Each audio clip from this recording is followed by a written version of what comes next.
Hello everyone. In my last video, I asked the question to you all that what is your strategy to save the money, a little more money?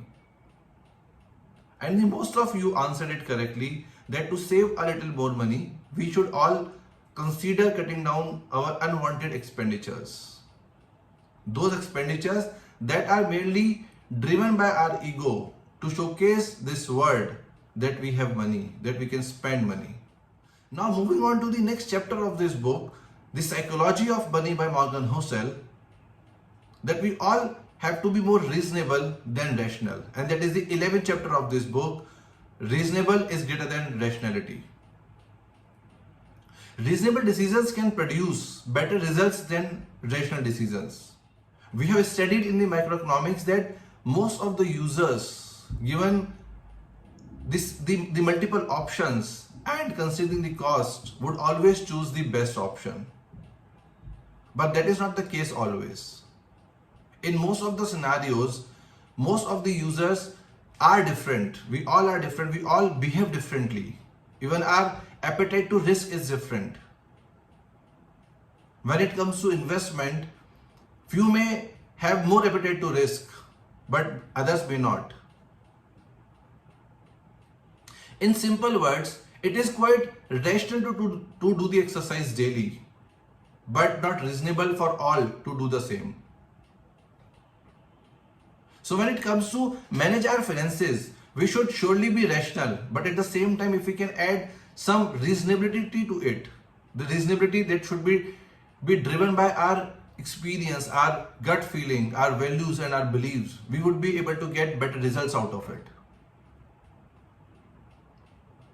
When we make the decisions, we should always be ready to see some surprises. And that is the chapter 12 of this book that talks about surprise. That this world is full of surprises. The only thing that we can learn from the surprises, that this world is full of surprises. Most of the events at any given moment in this global economy is been tied back to a very handful events in the past that were hard to predict.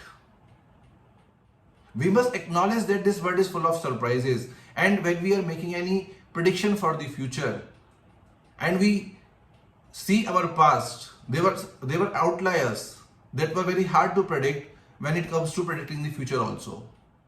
And that is why author says that we should always have some room for error. We should always have some margin of safety, and that is the 13th chapter of this book, Room for Errors. Just one mistake should not wipe us out. If we would be having that much room for error where we can do a better financial planning, we should keep that kind of that room for error for all of us. That would help us in doing a financial planning better, because we all know that as we grow, we all change. And that is the 14th chapter of this book that talks about you will change, that we will change. At times when we grow, we all change our goals, we all change our desires. There are only two ways of doing the long run financial planning. One is we should avoid doing the planning for the extreme ends. We should not plan for 20 years, 25 years or 30 years. We should plan for 1 year, 3 years and 5 years, or maximum a decade if we are very much clear with our financial goals.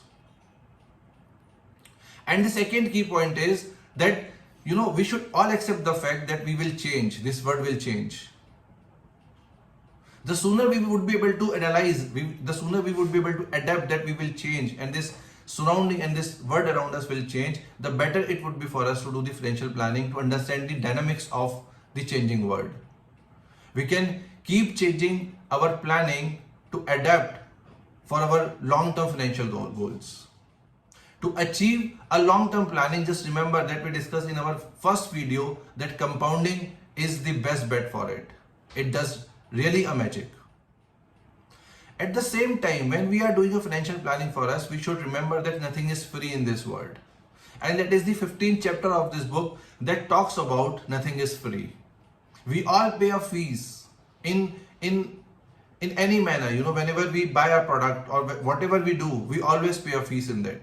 The higher the returns, the higher the fees would be. And when it comes to the investment, that fees is nothing but the market volatility and the uncertainty. To get better results, one has to pay these fees in terms of volatility and uncertainty in the market. We all need to change our mindset in a way that can think of market volatility as a fee rather than as a fine. If we keep viewing this fee as a fine, we'll never enjoy the magic. If we have to plan for the long run, if we have to plan for the financial goals, we always consider this market volatility and uncertainty as a fee, not as a fine. Now I will leave you all with a question again to think. What is your strategy? How do you see the market volatility and uncertainty? Do you really see it as a fine or as a fee? Let me know your views in the comments below. I would love to hear your perspective. How do you see this? And until then, keep watching this space for the next sets of insights for the remaining chapters of this book, The Psychology of Money by Morgan Housel. Keep following my channel, my YouTube channel, The Silent Readers, and the Insta handle, The Silent_Readers. Thank you. Goodbye.